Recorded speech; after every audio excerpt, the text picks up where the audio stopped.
Well, let's get the show started today. I guess it's our last community call of 2022. I, for one, am be very glad to wish 22 goodbye and looking forward to 23 here. But let's start off with the node operators. Joe, you were just sharing a little bit here in the warm up. What's the latest with all these updates and when the next release is here?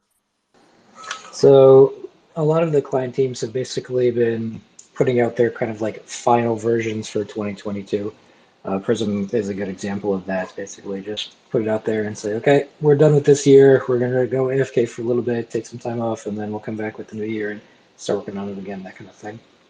Um, the latest like important one that I need to put together is Nimbus because Nimbus had some breaking changes. Visu had some as well, and uh, Visu is less high priority than Nimbus, so that's kind of the one that I'm focusing on right now. I'm going to be doing a 172 point release, which has a couple of changes in it, some minor things, but it also introduces rule set version 3, which I posted on the forum about like a week or two ago, mentioning essentially it was a it's basically version 2 with the small bug fix that takes mini pools that were created or that were activated after a node operator leaves the smoothing pool. It has a clarification on that rule to say that those mini pools are not eligible for rewards and should just be removed from the entire thing. Other than that, I mean, I'm planning on getting 172 out. I'm going to try and get it out at the end of this week, but I'm not technically back working again until tomorrow, so we'll see how that goes. It gives me 2 days to test and do the release, and if need be, then I'll push it back to next week if I'm not confident in it, because I don't push releases out unless I'm very confident in them. So that's something to look forward to as far as the final release of 2022 for us, or the first release of 2023, depending. And then after that, I'm not planning on doing any more point releases until 1.8. That'll be the next major one, which will come out and introduce Nimbus in split mode and Lodestar support. I'm just waiting on both client teams to basically finish getting things ready before pushing that. And when you release 1.8, will that be first on a test net, or how will that go? Oh, it's on the test net now. I mean, it's basically the beta is what you're using now if you are playing with 1.8 on the Crater test net. And the only real differences will be basically it's whatever the latest regular smart node update is, so 172 probably, and then it just has like Nimbus split mode and Lodestar support built in, so it's already on top of that. But I'm not planning on like making a final version of 1.8 just for Praetor because you can already use the beta for that. All right.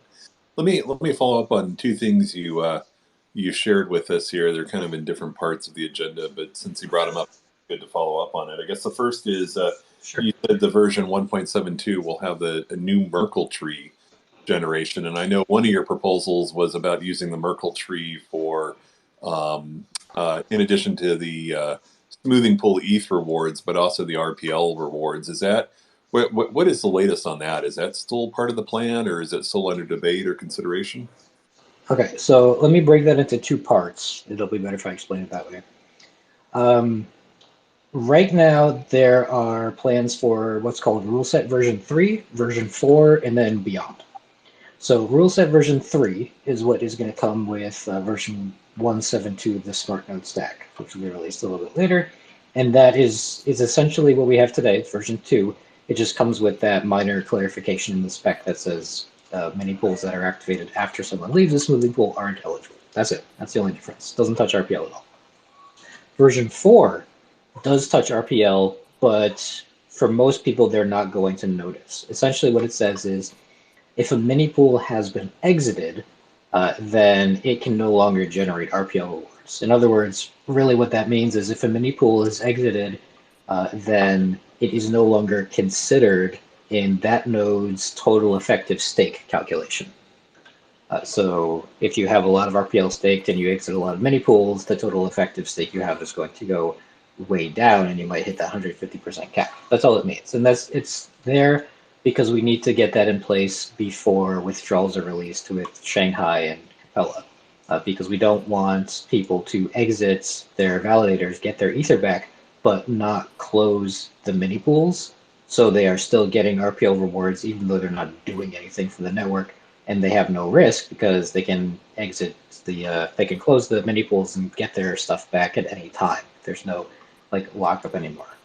So it's not really staking, it's just getting rewards for free. So we want to avoid that. And so rewards version 4 has that rule in place. And then the beyond is more what you're interested in, I think. I put up a proposal that said, why don't we look at scaling RPL rewards based on a beacon performance? So like if you're not attesting at all, if you're attesting poorly, things like that, you don't get as much RPL.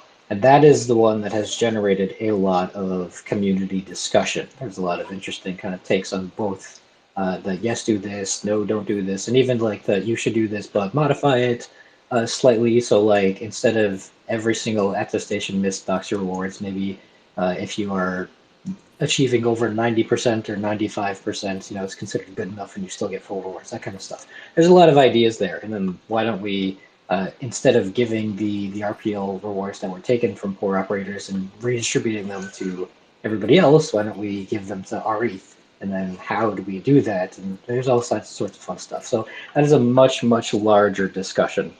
I think, so someone mentioned it's best if we put that through like the formal RPIP process and we have like a snapshot vote on it and all this kind of stuff. And I think that's absolutely the right way to go for a change of that magnitude, especially since it's so controversial and people have such differing opinions on what to do with it and stuff. So I'm not expecting to see that go live for months and months and months. There will be a ton of due diligence that goes into that before we actually put it into play, because we don't even know what the rule set for that would look like, what the parameters would be.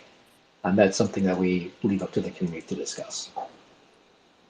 Yeah. Okay, Joe, that makes a lot of sense. So kind of the updates from here include ones that are kind of improving upon the, I'll call it maybe the initial spec or the intent of the ETH rewards, and making that, as well as the fix for the, as you said, withdrawals when it's enabled here in the next upgrade. And then after that, it's kind of in a governance forum to figure out if we want to, I guess, make changes, and if so, what should those changes be in terms of the RPL reward structure. Exactly. There was a question that Nashua asked earlier on that I added in here about one of our ODAO members. I guess Consensus is running an outdated client. Any word as to when they might upgrade to version 1.71? Not from me. I don't have access to them, so I can't say what the story is with them or anything like that. That would, you probably have to ask them, or maybe Langers, but he's out right now. Okay. Okay. Maybe I think they're the ones due for the next audit round starting in January. So maybe that's question one of the audit. Yeah, maybe. Yeah. I know. Well, Consensus is a very big company, and they have a lot of different branches, and they all kind of operate independently. So I'm sure the guys that are handling the audit, that's Consensus Diligence specifically. They're not the ones that are responsible for running the Oracle down or anything Okay. like that. That big of a conglomeration, I guess they are, huh? Yeah. What about the last thing on the node operator side is MEV relays? It seems like I've been reading a lot about coming to the market. Yeah. Keeping up with that, or what are your thoughts? Yeah, I do have some news on that front I can share, actually. Um, I'm going to see if I can get this into 172. No promises, but I'm going to see if I can. I just have to do some more testing on it. We have made contacts with another relay who has given us some details, and it looks like they are compatible with kind of the rules that Rocket Pool needs in order to add one of these things in. So shortly, TM, I don't know when exactly I'm going to get it in. I'll try for 172. But shortly, we're going to be putting together the ultrasound relay as another option for node operators. Ultrasound is it's an exciting new option in the we'll say the unregulated max profit band for those of you that are following the profile style of things, whereas a lot of them kind of fall under the regulated band. Ultrasound relay is another unregulated, so it'll be right up there with blocks route as an option. Well, excellent. I look forward to it. I think it's going to be great to just get a more diversified body of relays that Rocket Pool supports. I think that would be great. Yeah, definitely. Let me see if Mav is back, and let me throw the next question to Mav over here, which is we all got kind of a Christmas gift from Jasper here. He released a paper that he's been spending quite a bit of time working on, right? Entitled why the paradigm was wrong, how rETH will flip stETH, and I thought it was an excellent read. Mav, what's your take on it, and kind of share us a little bit about maybe the reception that this article has had. Hey, yeah, I'm back. I obviously picked a pretty bad time for my Wi-Fi to cut out, but should be good now. Just on that previous topic, though, the MEV relays, I heard that while the relay Joe mentioned is coming soon, TM, there's one additional relay which I'm not sure exactly how we would classify the status. Whatever is a little bit further out than soon. And I don't really have anything on the technical side of things, but I understand there is, I think it's an unregulated relay, and it is probably a significant development in terms of the options that we have available, and who's building this relay. So, not much in the way of details there, but I think it is something to look forward to, maybe more than your average kind of relay being added into the list of options. And where I think we've penciled in some kind of co-marketing activation around that in the new year, part of what's going to be probably a good 2 months of pretty solid quote unquote marketing, or organic marketing at least, activity that everyone has to look forward to.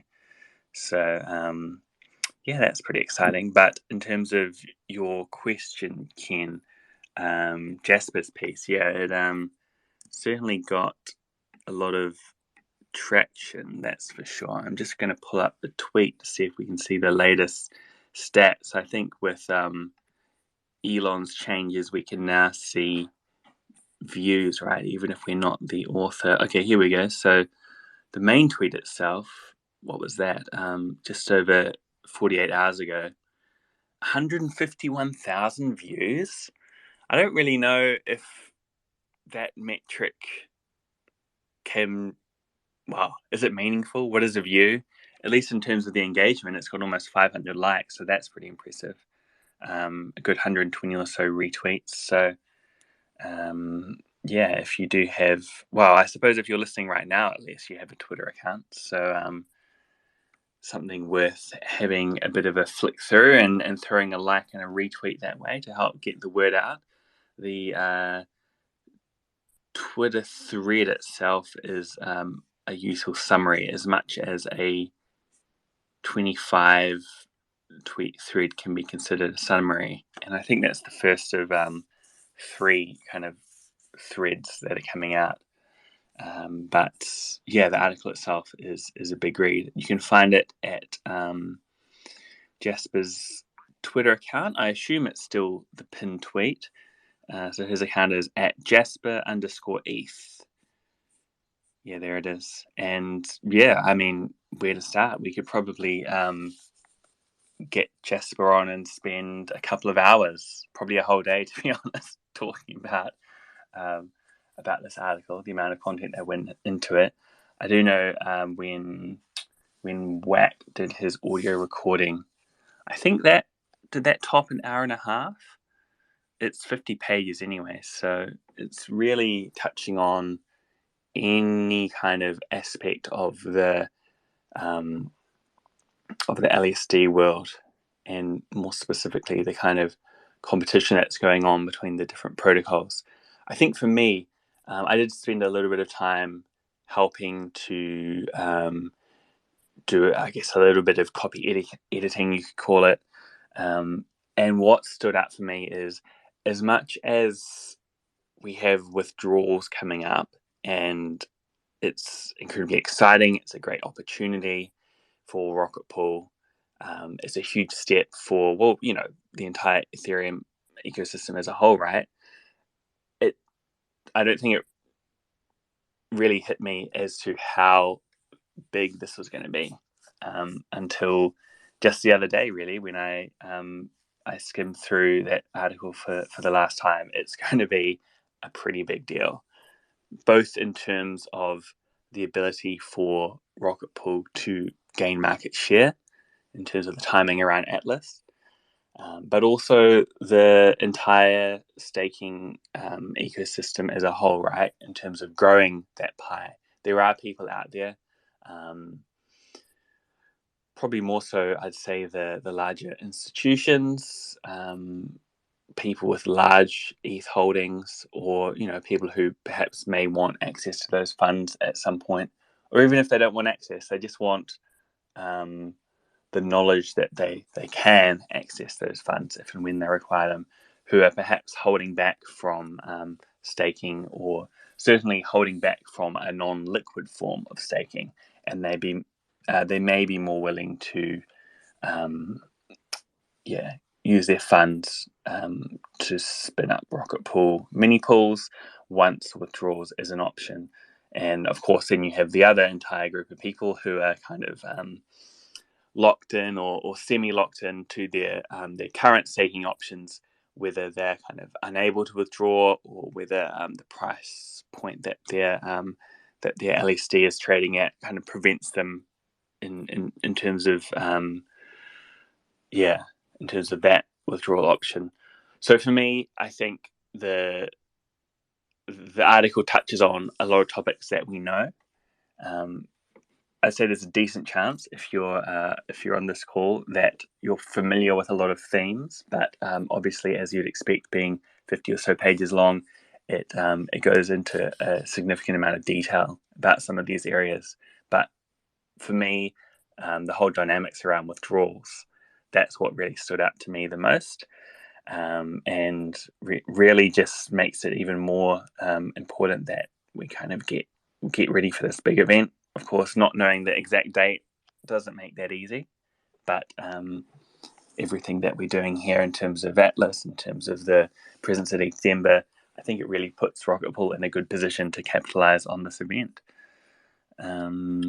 Yeah. I mean, it is interesting because I agree with you, right? I really do think that once withdrawals are enabled, it creates this fluidity in the staking environment, right? And I think it's either an opportunity for Rocket Pool where it can gain market share, and it could take advantage of some of the movement in the market, right? Or some of the fluidity in the market. But it's also a time in which, if we don't prepare for it and we don't move aggressively in kind of like a marketed or organized campaign, right? We could lose the opportunity, right?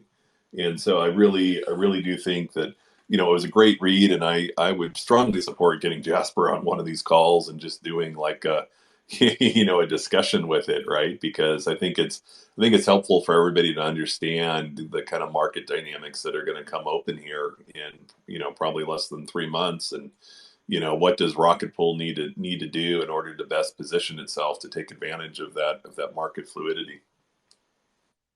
And on that point, obviously the event itself is going to be pretty big, and the kind of immediate aftermath, but this now becomes an ongoing thing, right? It's not just kind of a one-off play for a market share shift, although we can expect probably the most significant movement to occur immediately after. But this is going to be ongoing, right? Yeah.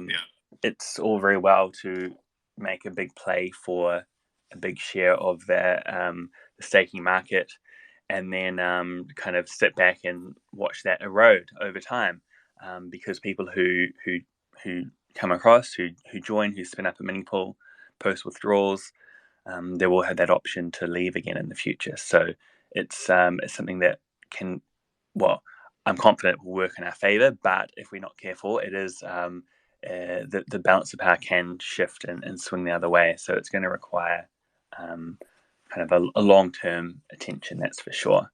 At the very least, it's good to see that the demand for rETH is holding up. So I don't think there's going to be any concerns there. However, of course, the there could be a bigger fight for node operators.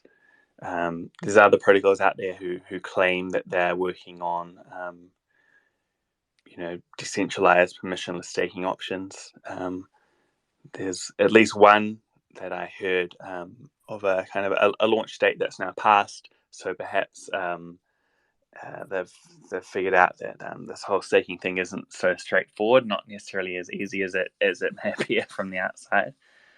So yeah, we don't even know what the kind of market situation is going to be like come withdrawals, whether it will kind of be Rocket Pool and solo staking being the only games in town, or whether there'll be someone else. And of course, that would also influence how we would play this event. But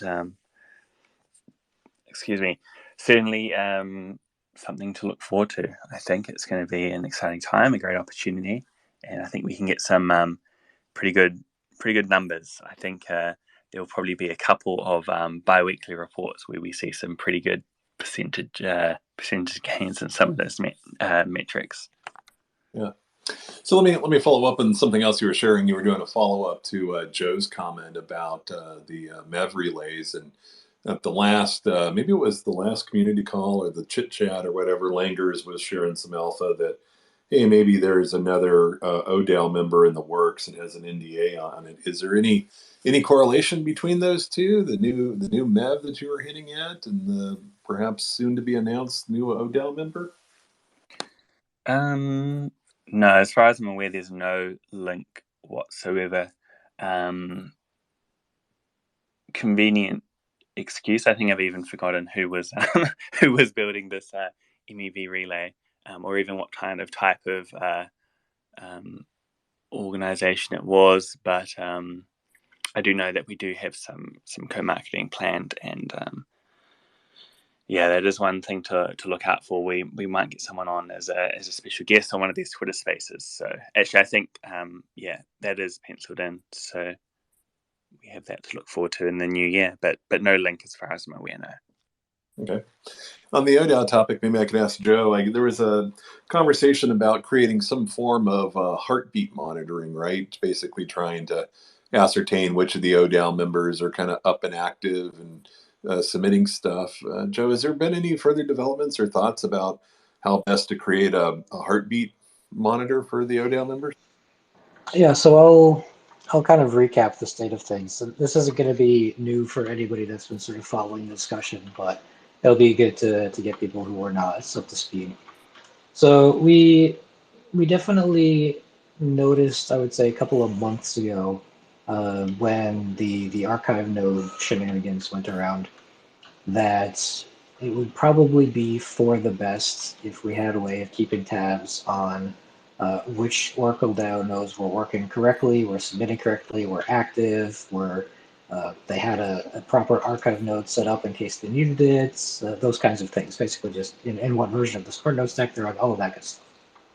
So a couple of months ago, we talked internally about some of the options. I know some community members had some good ideas. Valor from Nashua pointed out that having something to sort of convey messages but do so very cheaply would be useful. So for example, having something on Praetor, which is basically free, although now it's kind of contentious because that ether is really hard to come by, or having something on a layer 2 network, for example, would be good ways to go. And I brought this up with the team, and we discussed some things, and essentially what it came down to was they aren't super thrilled with the idea of adding additional burden onto Oracle DAO nodes in the form of having to run another entire node, like another entire Praetor node or another entire layer 2 node or anything like that. So it would come down to like relying on a third-party service like Infura or Alchemy or whatever for access to do something like that. And they're not super in love with that idea of relying on these third-party services. Like they can work, but being the only ways of doing it doesn't really jive well. So we sat on it for a little bit and said, okay, let's see how bad it gets in the future, or if this resolves things. And then during this rewards period, we noticed that some of the members deviated from consensus from some of the other members because they were running a older version of the smart node that didn't have the new rule set version, which is version 2, in place. And so they were submitting trees with version 1 instead of version 2, which was different because it was different rules. It wasn't enough by much, but it was enough that they did not contribute to the consensus. And that kind of rekindled the conversation around having this heartbeat monitor.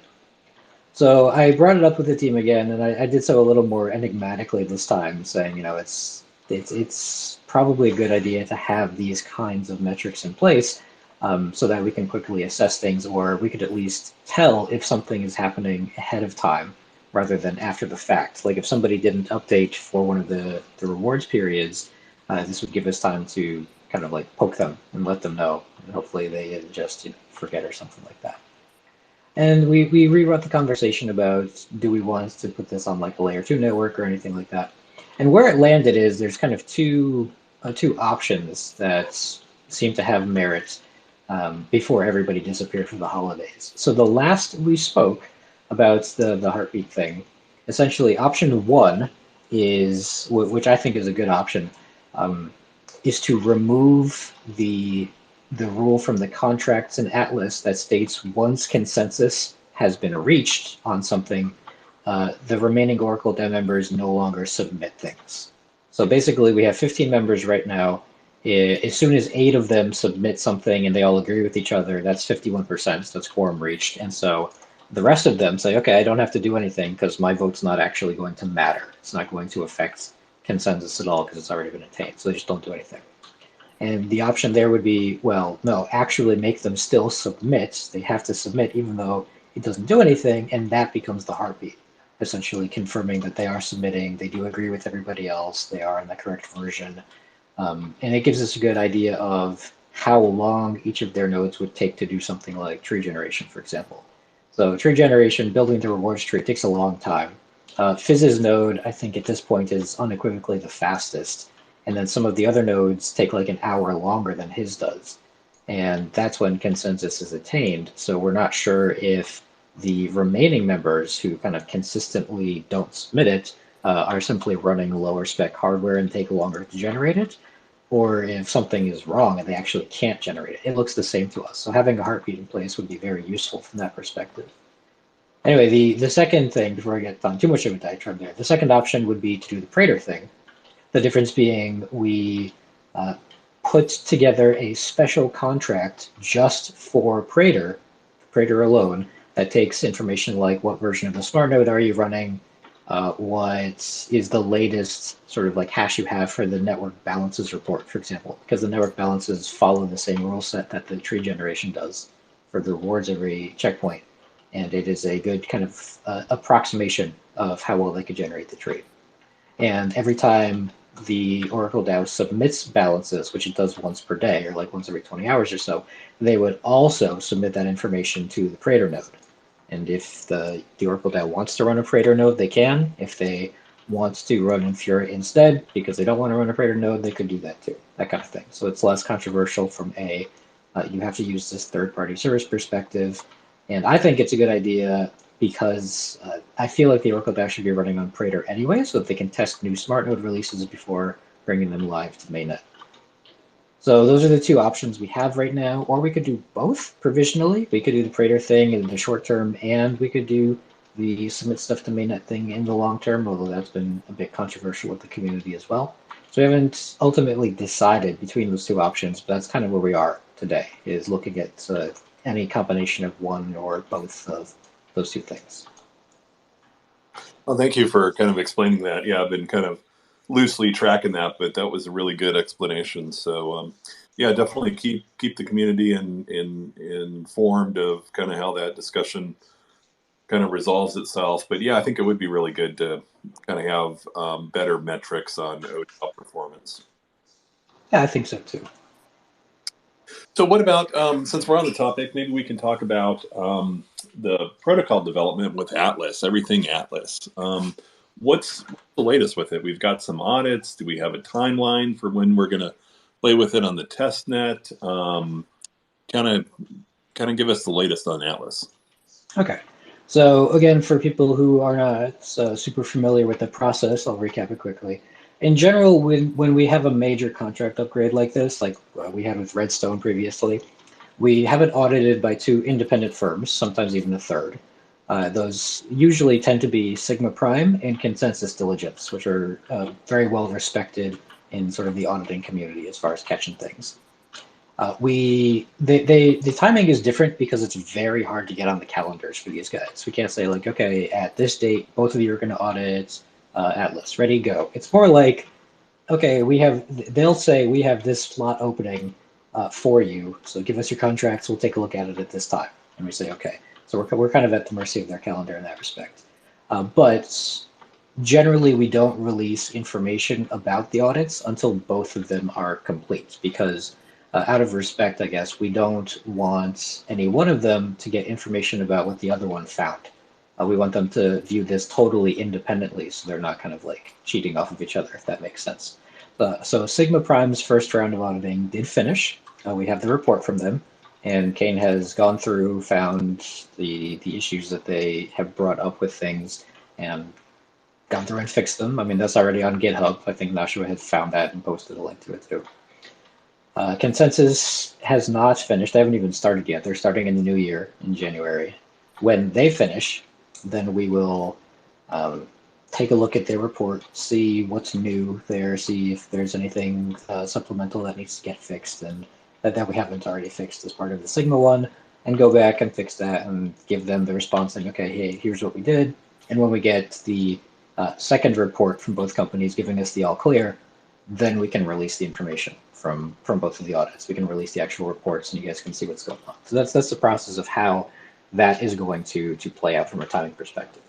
And Joe, From a when would they add the contracts up to the bug bounty program? Is that after both reports have been issued? They'll put it to the open bug bounty?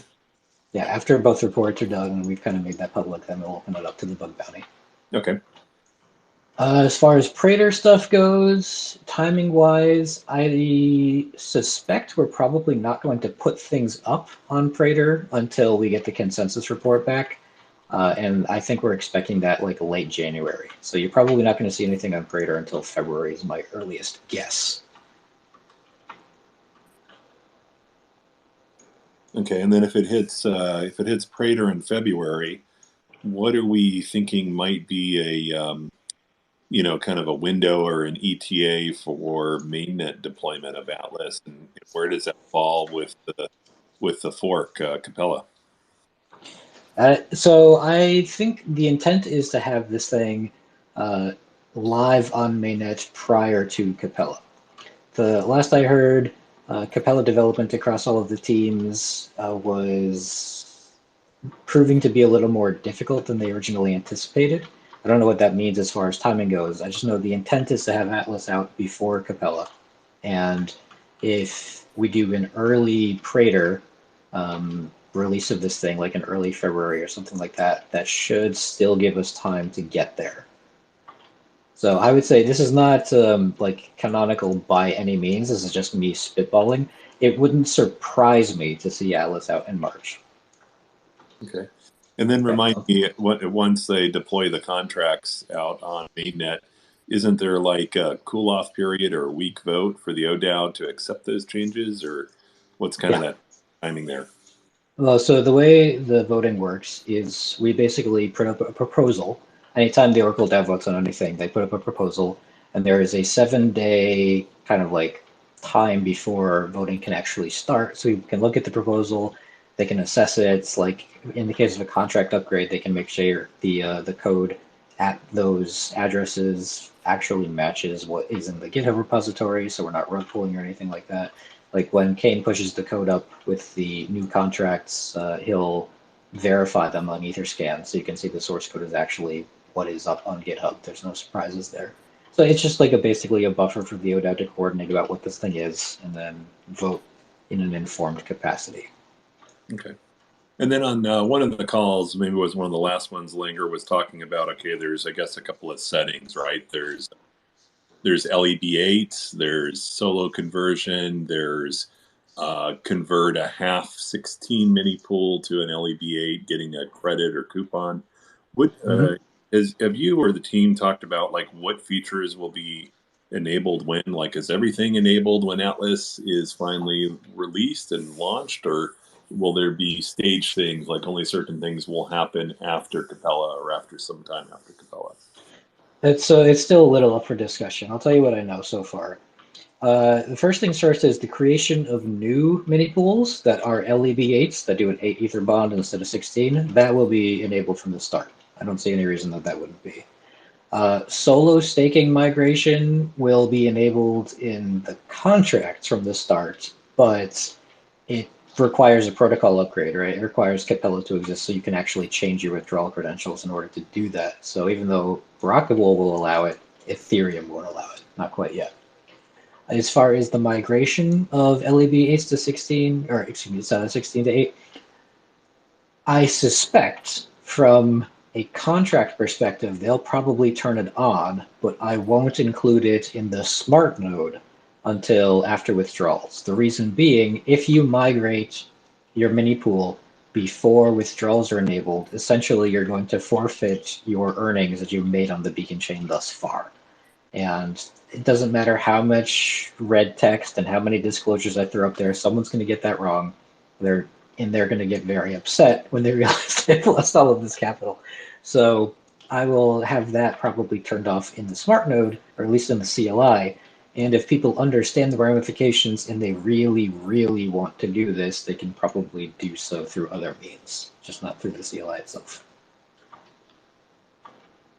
Yeah, okay, yeah, that makes sense. I think one of the things, Mav talked about a while back is maybe having Kane come on, maybe you, Joe, and Kane come on one of these community calls and really explain the whole process, right? Because I think it's going to get a little complicated with the mini pool conversions or solo conversions. We were trying to debate last week. I guess Kane's still out about whether or not the queue, if the queue length played any factor into the conversions.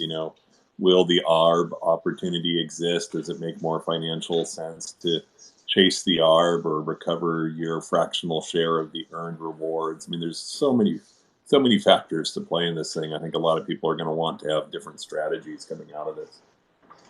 I think you're right, and having a more thorough kind of like walkthrough of it would be a good idea. I don't know if the Twitter space is the right way to do it though, because I suspect we're probably going to need some visual aids in the process. Yeah, I agree, and it needs to be very interactive, right? Because the complexity is enough that even we've been debating it a little bit back and forth and looking at code, trying to really understand how it works. And so I think visuals and some interactive discussion would be very, very helpful. I agree. What about, there's rumors of a Medium article coming up. Mav, have you heard anything of that? Yeah, so that's going to be part of the kind of Atlas launch lead up process. There will be a detailed Medium article, just like we had for Redstone. There will also be, again, just like Redstone, and probably also in Discord, although we still have yet to plan the specifics around the logistics of that, a kind of community call / town hall discussion about all things Atlas.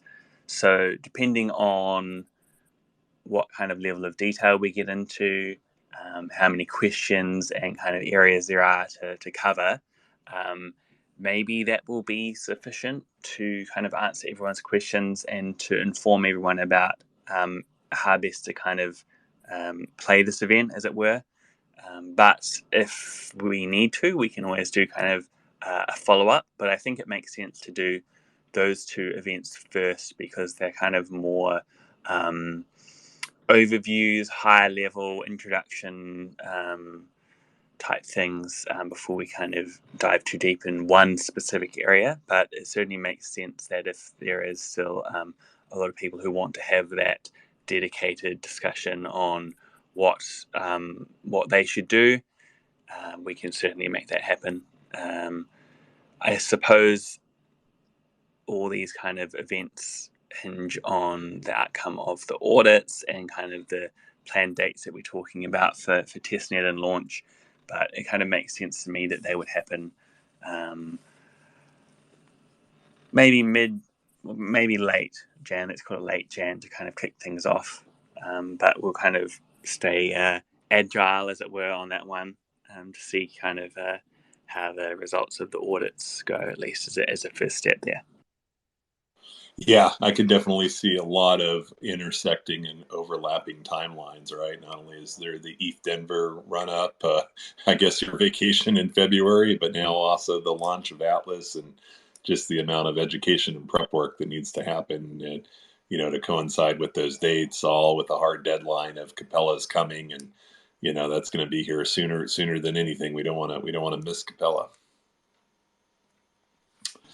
Yeah, we'll certainly get it all covered.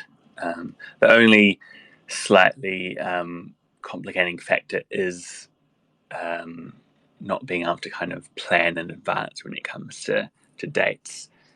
So yeah, because of that, it kind of makes sense to remain a little bit nimble, but the trade-off being that we can't say, hey guys, look, we know withdrawals are going to be on this date and Atlas is going to be out on this date, and we can plan our calls.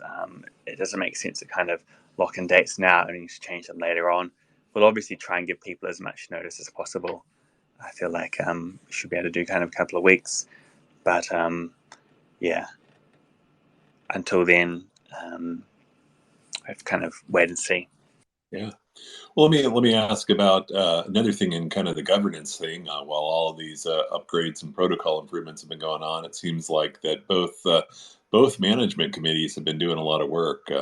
Mav, maybe I could ask you about the IMC, and then Joe, if you could give an update about the GMC. Sounds like a plan. I think for IMC things, the best place to get updated is on the DAO Governance Forum. There was a post by Valdorf a week ago covering the Period 5 budget.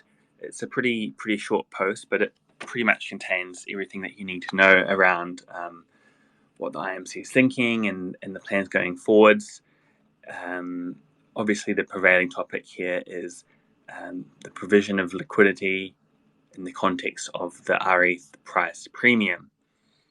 Won't go into it in too much detail again. It's been covered on at least a couple of different calls.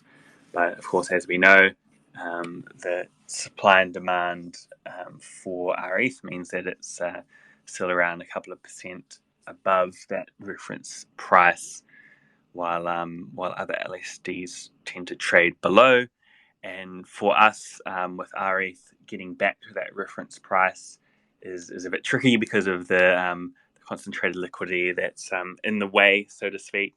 So right now, it's looking like there is going to be a slight decrease in the funding for the rETH LP going forward. So it's looking like the proposal is to decrease the amount by 7.5% across subsequent rounds.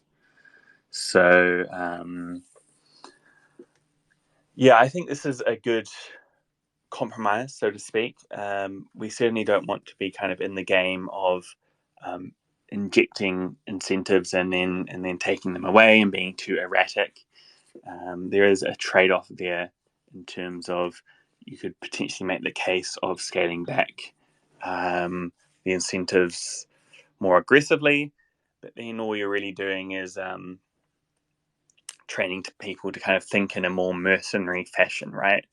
In terms of continuously monitoring APRs and potentially withdrawing their liquidity going elsewhere, only for us to have to work even harder to kind of bring it back in the future when it's potentially needed.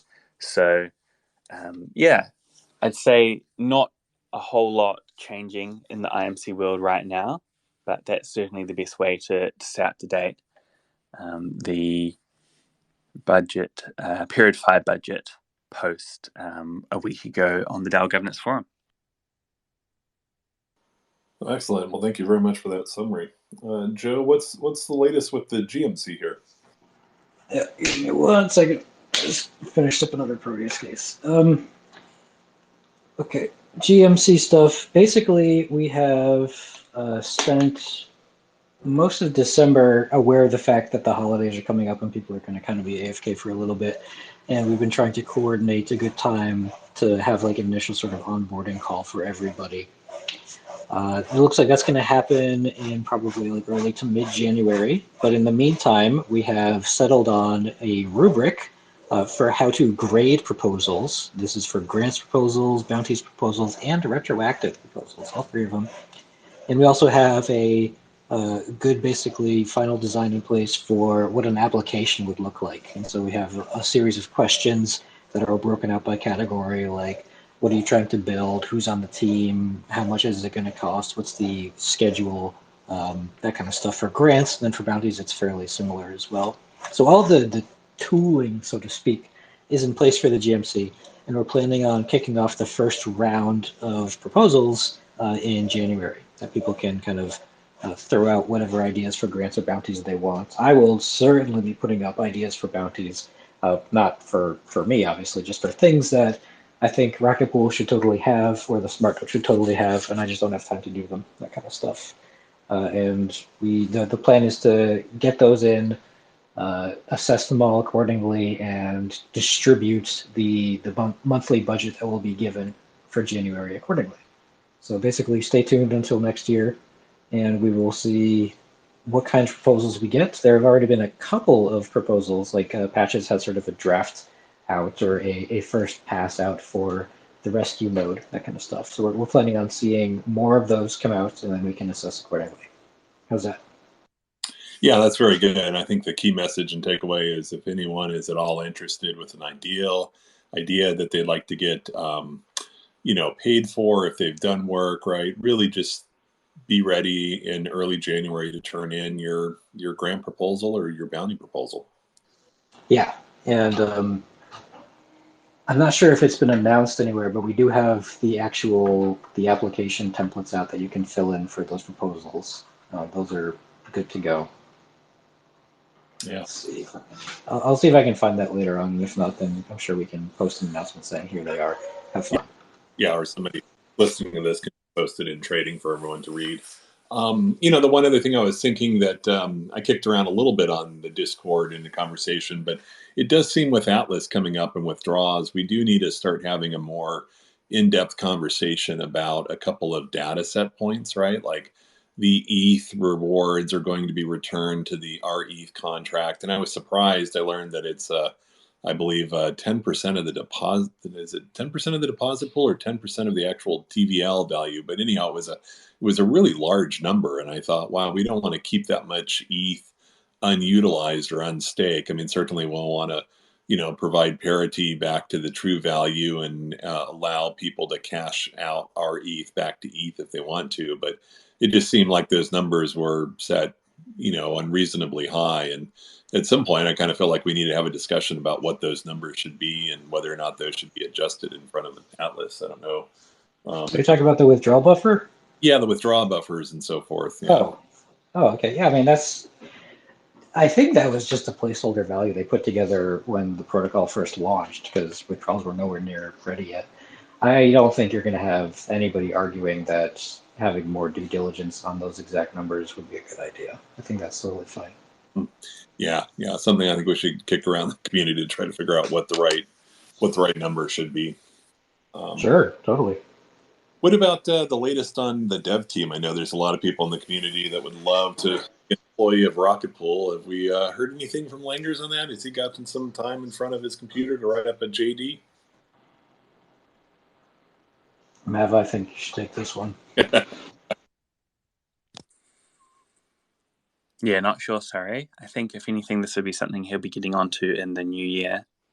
Maybe we save that question for either the next chit chat or I suppose next week's community call. We'll have the biweekly out and Langus will be on and we can ask him then. But I haven't heard any updates on that, no. Okay. Yeah, I just didn't want people to miss the opportunity to submit a resume or CV if they were interested. So yeah, for sure. I'm certain that once that day comes, the news will spread very quickly. I feel like maybe the role itself, because it's more of that, it was more like a reviewing kind of QA role, right? So maybe in terms of when that role would be most useful, it would make sense to bring someone on.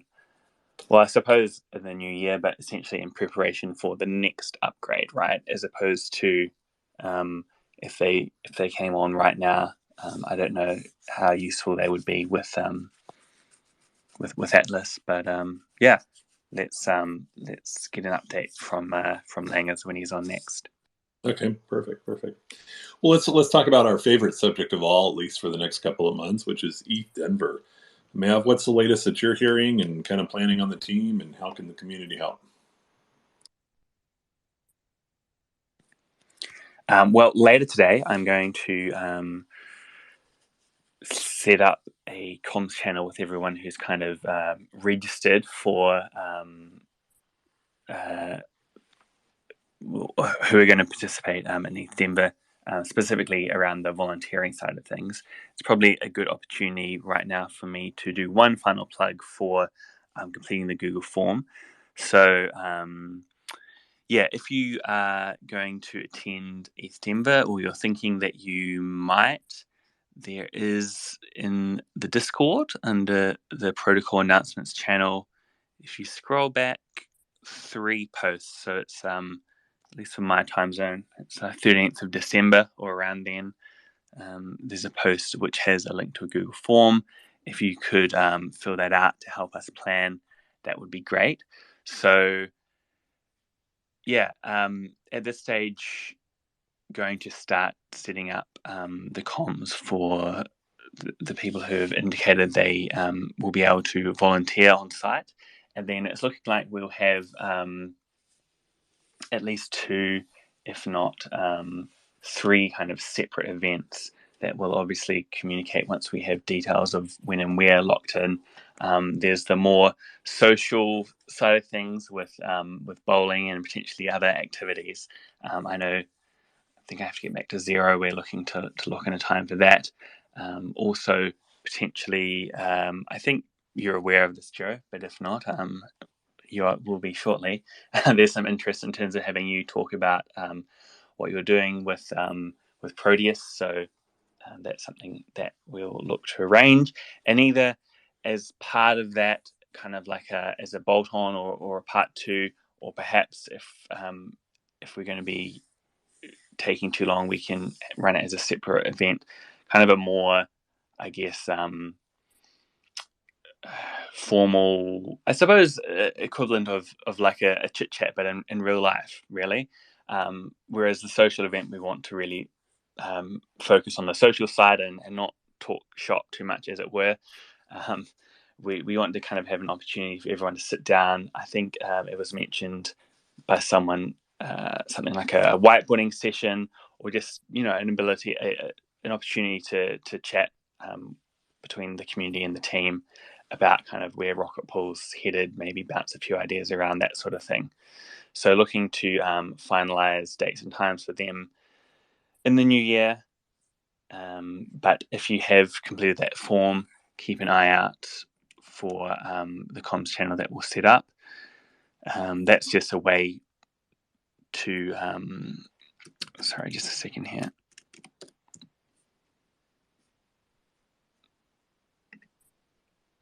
Yeah, the main purpose of that is just so that we can kind of keep everyone up to date with everything that's going on, and then close to the time to kind of lock in some slots to volunteer. So as of right now, we have well, the last time I checked, I think it was just shy of 30 people who completed this form, and a good number have expressed their intent to help out volunteering, which is great to see. And yeah, I think it's going to be a pretty good showing if we do get kind of 30 or so people from the Rocket Pool community.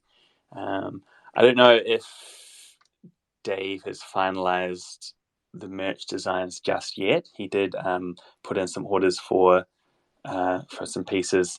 I'm not sure exactly how much orange is going to be on the merch, but if there is 30 people sporting Rocket Pool merch, potentially a good bit of orange around December, which will be great.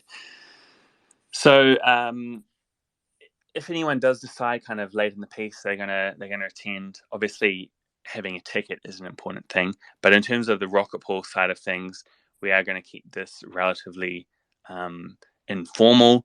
It is good for us to get some kind of indications in terms of what people are going to want to participate in, and to be able to communicate with people. But yeah, if the day before, if you somehow manage to still grab a ticket, you're gonna turn up and want to volunteer, we can still make things happen. You still be able to attend events. We're not making this kind of like a formal ticketed process. The form is just to help us to kind of plan. So I mean, in saying that, please do complete that if you haven't already. And we look forward to meeting everyone in Denver in, wow, yeah, it's kind of just on 2 months' time. We'll be boarding our flights. We still have to sort out a couple of last minute things with the ETH Denver team around our sponsorship, our presence on site. I feel like once they're all back from the break, that will kind of kick into a higher gear in terms of the organisation on their side. I'm guessing it'll be a busy couple of weeks, couple of months for the ETH Denver planning team there. Yeah, no, I mean, I can't even believe it, but you're right. It's about 60 days away, right? That ETH Denver be here. And man, I don't know. I think of all the logistics, right? All the merch, all the props, all the stickers, all the logos, all the events, the communications, the coordination. Man, it's going to be a lot of work here in those 60 days, but it's just going to be an amazing event. But yeah, I think if we can get enough volunteers to work the booth, I think it is always much better to have as many more volunteers than what you need. You never know when you need somebody to go for something or to help out on something. So if you can, I put the post for the sign up sheet. If you're coming to ETH Denver, if you have a little bit of time to help Rocket Pool and the protocol here, just sign up. And there's always room to have somebody help do something for the protocol here. It looks like from the latest here, we've got 28 responses, and in terms of people indicating they could potentially do multiple shifts, we've got kind of 50 shifts of volunteer presence. So if we had 2 at a time, that'd be kind of 25 shifts, and I think that's more than enough, even if people for whatever reason don't turn up or change their mind, or they get tied up with something else at ETH Denver. I think we should be good for volunteers. But absolutely, as you say, Ken, and judging by your feedback from previous ETH Denver, more is certainly better. And I think even more so this time around, it sounds like it's going to be pretty big. And in terms of what kind of what themes will be at the front of people's minds, I think ETH staking, liquid staking will certainly be up there. So I'm certainly anticipating a lot of interest in Rocket Pool. Yeah, same here. Although it did surprise me last year. It was maybe one of my first conferences in Ethereum, but I was surprised, but maybe not really, but I was surprised that just there were so many people out there that to them Ethereum is something different. It's either the platform for their NFT or their DeFi space, and how Ethereum works and a validator and staking and what it is was just so foreign to them that I guess it was just all the users and they don't really need to know how it actually works. So there were very few people that I ran into that actually even understood what staking was a year ago. So, but it's a great opportunity for us to share what we are and what we do and how we align with Ethereum. So it's a great opportunity to meet new potential node operators out there. For sure. Yeah. So Joe, as we kind of wrap up here for a conclusion, it was great to kind of hear about the Build Your Own Proteus workshop that you're going to be hosting out there in ETH Denver. But did Proteus sell out here? What's the latest on that? Well, I don't know if it's sold out per se. So I opened up reservations on the 23rd because I have I'm basically putting a line in the sand as far as the design of the case, or the cases in this case, because there's a famous one too. I don't know the software works, and I was like, all right, let's do this. It'll be a fun little Christmas thing. So I put out a website, like a Google form with the ability to reserve. Just basically tell me what you want. And I said the initial wave, basically the number of units that I have available that are sitting behind me right now, I've got 48 because I'm going to keep two for myself. One is a fanned case for testing, and one is a fanless case for testing. So I've got 48 of them. Go forth and conquer. And I was like, this will probably fill out like a month or something. It'll be fine. It'll give me plenty of time to print the cases up and we're good. And the next day, I had 57 orders come in, and was like, okay, so there's demand out there. Cool, cool, cool. People actually want this thing, and I know some people have been waiting since I announced it back in July or whatever to finally be able to get one. But it looks like it's kind of gone beyond that, and a lot of people are seeing this for the first time and asking questions like, "Tell me a little bit about it. How many validators can I put on the thing? How does it compare to a Nook? That sort of stuff." So there are definitely people out there who are getting exposed to it now and are still interested in picking one up, which is fun. So yeah, after like 27 hours or something, Wave 1 was done. I am still taking reservations just for Wave 2 because I need to get the actual units for them, and the units themselves are in fairly high demand, the Rock 5s themselves. So it's going to be a little bit before I can actually pick up some more. But I think at this point I've got, let me see exactly how many I have. Last I checked, it was 60 something. We have 62. Yep, there are 62 that have been reserved right now, which isn't too far off from Wave 1. So I will fill all of those in time as I get the parts for them, and I finish printing the cases and all that stuff, and then I can start shipping them out in the beginning of 2023. I'm looking forward to that, for sure. It's been a fun experience so far. That's excellent. Well, as we kind of come to the end of the call here, Joe and Mav, any things you guys have planned for the new year ahead that you'd like to share with the group?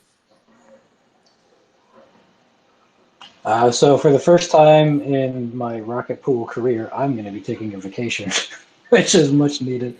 All this vacation time I haven't used. So next week I'm going to be out pretty much, like the entire week, and then I'll be back in the second week of January. Excellent. Well deserved.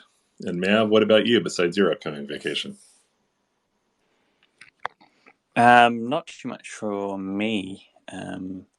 I will be taking the funny New Zealand day after New Year's Day off. But yeah, in terms of New Year's vacations plans, I think yeah, I'll still be around throughout. Obviously, with everything going on, I think it's probably good for me to be online. But yeah, usually things kind of settle down in New Zealand in kind of February, both in terms of the weather, but also now that travel is allowed, there are a lot of tourists here, and it can make kind of that period around Christmas, New Year, January. Of course, we've got the school holidays as well. Pretty hectic. So historically, I've tended to take a little bit of time off around Feb. So hopefully that all works out. You'll still hear me on these weekly community calls, of course. And yeah, we'll get this recording, or actually on that point, I'm not quite sure exactly when this recording will be up, because we usually get Nick to work some magic to somehow rip this audio out of Twitter without going through the usual convoluted process, but we'll be up on YouTube at some point. Yeah, excellent. And Nick, you're also going to come enjoy Breckenridge with a lot of the ETH Denver folks afterwards, right? Yeah, that's the one. So Kane and I will be coming along for the whole event, at least in terms of the semi-organized part. I think with the buses going up on the Monday and coming back on the Wednesday or Thursday. Can't quite recall what day our flights back are, but yeah, we'll be there. So for me, the last ski season here in New Zealand, which is obviously middle of the year down here, was a little bit light. So looking forward to kind of making up for that, even if it's just for one day up on the US ski slopes, which will be a first for me. So looking forward to that. And yeah, probably a few more opportunities to meet and chat with everyone up there. Well, excellent. I look forward to it. Well, it has been a pleasure here talking with you. It's always my favorite thing to do. You mentioned rocket pool people wanting to socialize and not talk work, but every rocket pooler that I've ever met, all we do is talk rocket pool literally all day long. So be prepared for that at both the social and the and the learn and build events there at ETH Denver. But it has been great spending the time with you and all the folks listening in. Thank you for joining in. I look forward to chatting with you all and trading over the coming days here. Sounds good. Thanks, Ken. Thanks to everyone in the audience. Thanks, Joe. All right, thanks, guys. All right, keep printing those cases. You got orders to fill, Joe. Yeah, I just started the third. All right, talk to you guys all later. Bye. Cheers. See ya.